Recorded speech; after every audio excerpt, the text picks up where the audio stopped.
प्रधानमंत्री विकसित भारत रोजगार योजना एक concrete step towards converting demographic dividend into public prosperity. तो ये आर्टिकल आया है द हिंदू में, दैट इज ऑल अबाउट प्रधानमंत्री विकसित भारत रोजगार योजना।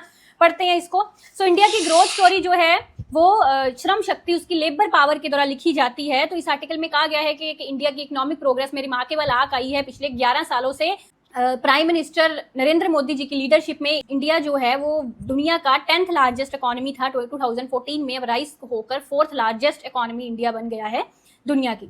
सो इसमें 3-4 चीज़ों की देखिए बात आई है। पहली चीज़ तो ये है कि इंडिया का जो इकोनॉमिक ग्रोथ है उसमें एम्प्लॉयमेंट बढ़ी है, ठीक है। India's economic growth has been accompanied by an expansion of employment. दूसरा, सोशल सिक्योरिटी कवरेज बढ़ा है।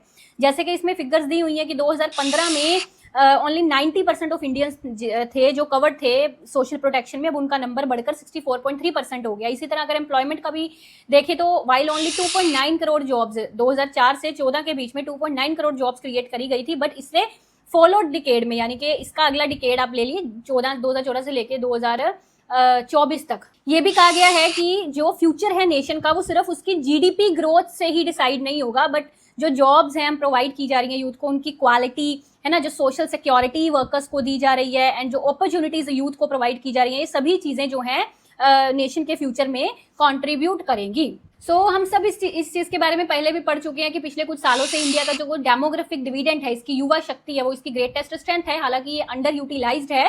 तो इसी को, इन चैलेंजेस को एड्रेस करने के लिए कि ये जो हमारा यूथ है ना, इसको एम्प्लॉयबल बनाया जाए, इसको फॉर्मल इकोनॉमी का हिस्सा बनाया जाए, यानी कि जो जॉब्स हैं उनको फॉर्मलाइज किया जाए, है ना, फाइनेंशियल लिटरेसी यूथ को दी जाए। तो उसके लिए ही ये जो प्रधानमंत्री विकसित भारत रोजगार योजना है, एस्पिरेशन एंड अपॉर्चुनिटी के गैप को ब्रिज करने के लिए ये लॉन्च की गई। तो मैं आपको बता दूं कि यूनियन बजट 2024-2025 में इसका जिक्र हुआ था। प्राइम मिनिस्टर जी ने हमारे 12th इंडिपेंडेंस डे पर अनाउंस किया था इसके बारे में।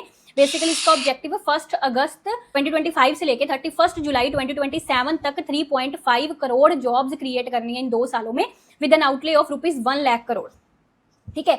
तो एक और स्कीम में बहुत इंपॉर्टेंट चीज है जो ये इस स्कीम को पहली स्कीम से अलग ये चीजें भी बनाती हैं कि इसमें बात करी गई है एम्प्लॉयर्स एंड एम्प्लॉइज दोनों के हक की, by offering direct financial incentives to both first time employees.